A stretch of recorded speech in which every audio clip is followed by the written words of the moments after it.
Howdy, I'm Big Juicy and I'm here in Weatherford, Texas to grab a piece of pizza from a pizza place that was an original place of peace and pizza in a time of mice and men. And dirty rats.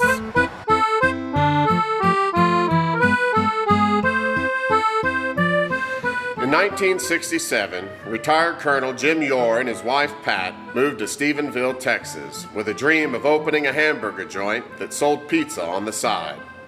Pizza was a new and growing industry at the time, and he had found a perfect location right next to Tarleton State College.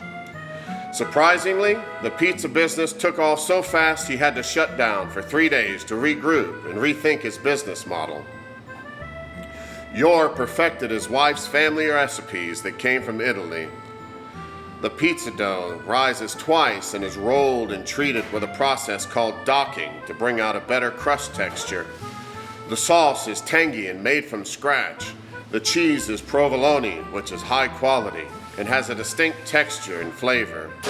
The toppings are cut fresh daily, and sausage and hamburger is made in-house.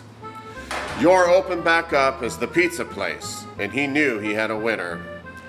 Colonel Yore was innovative and had a lot of unique features in his restaurant. There was self-service ordering by intercom, private booths with curtains, a bandstand with a rinky-tink piano, and a place to watch old silent films. The Colonel quickly sold his restaurant in Stephenville and moved to Austin to teach the T-Sips a thing or two about pizza. He opened his first pizza place on South Congress and named it The Pizza Place, just like his Stephenville location. In 6 months, business was doing so well, he opened up 4 more pizza places in Austin named The Pizza Place. Within 4 years, he owned 14 pizza places named The Pizza Place. Things were getting confusing, so there needed to be a name change. Since the recipes from Italy came from Yore's father-in-law, he decided to honor him by using his last name. So from that point on, all of his restaurants would be changed to Mr. Gaddy's. Meanwhile, up north, Godfather's Pizza came out with a pizza you can't refuse. They specialized in pizza buffets. This idea disturbed Yore because pizza is not something you leave out under a heat lamp. It's something that should be served hot and fresh and made to order. He was ready to retire from the pizza business again and sold his 15 Mr. Gaddy's restaurants in 1974 to a group of guys who worked with another colonel, Colonel HARLAND Sanders of Kentucky. He was famous for doing chicken right, so he could be trusted to do the same for pizza. Mr. Gaddy's continued to grow and expanded their game rooms to include the new fad, arcade video games. On the West Coast, otherwise known as California, ATARI co-founder NOLAN Bushnell started piecing together his newest venture. He wanted to have a kids' entertainment center that sold food.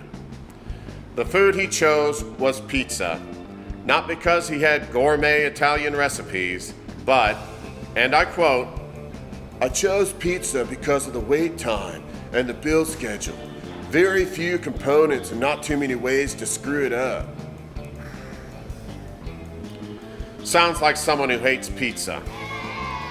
Unlike Colonel Yore, Bushnell was looking to capitalize on the world's future, children. He began working on an animatronic show inspired by the Disney attraction Country Bear Jubilee. He heard about the bandstand and the rinky-tink piano in the Stephenville pizza place, and he wanted to copy it. He designed it to be a head fake to the parents. Once he had the kids in the establishment, he would lure them to the game room where he could lead them down a road of gambling addiction. Bushnell was planning on calling the place Coyote Pizza. He found a coyote costume and started working on logo designs. Then he actually realized he had a rat costume. He changed the name to Rick Rat's Pizza. That's how much he cared. Then his wife suggested they name it after her great uncle from Italy, CARLO, EDOARDO, FORMAGGIO. This was too difficult for him to say, so he translated it into English. Chuck E. Cheese's Pizza Time Theater was born. Bushnell had some early success, but he was looking to invade the Gaddy territory. He partnered up with Robert Brock to expand into the South and Midwest. Brock decided to go with a bear as his lead mascot. Notice the resemblance to the country bear Jubilee Bear. He also wanted to riff off of the old pizza place name. So he named his establishment SHOWBIZ Pizza Place. Look at the similarity in logo designs. He served the same trashy pizza that Chuck E. Cheese did. Well, Godfather's caught wind of the dirty rat moving in on his territory, so he followed by installing kid gaming machines of his own. He had the idea of issuing tokens instead of using money, similar to how casinos use poker chips. This was a brilliant idea and became a standard in the kid gaming industry. As territories expanded and smaller gangs joined in, conflict escalated in what is now known as the Pizza Wars. Mr. Gaddy's kept their main focus on quality pizza, while SHOWBIZ and Chuck E. Cheese doubled down on their gaming enterprise. The video game crash of 1983 brought hard times. As the first generation grew to adulthood, gambling addictions became prevalent, and parents were becoming wise to the operation.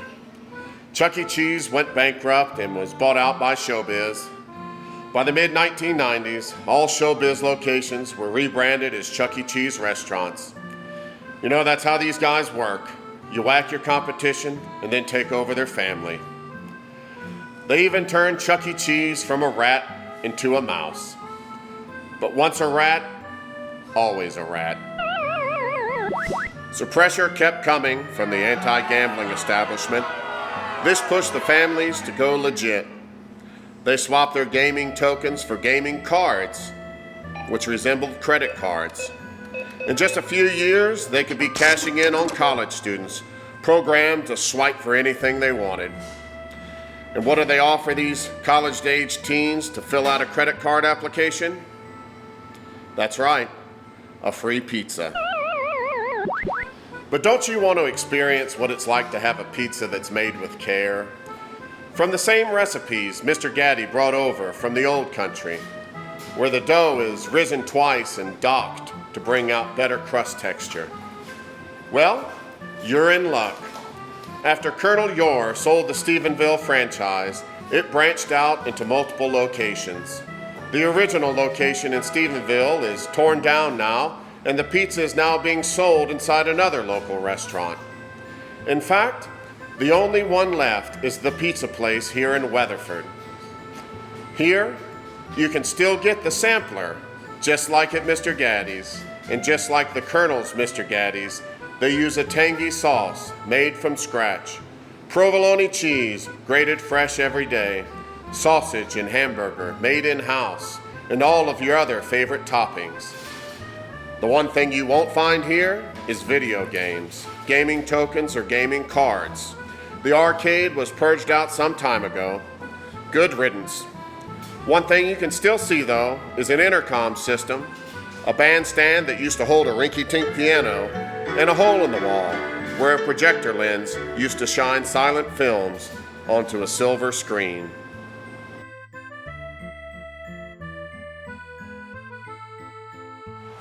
I'm Big Juicy, and this has been Big Juicy Tidbit number 13. Please subscribe to my channel to receive updates when new videos are posted.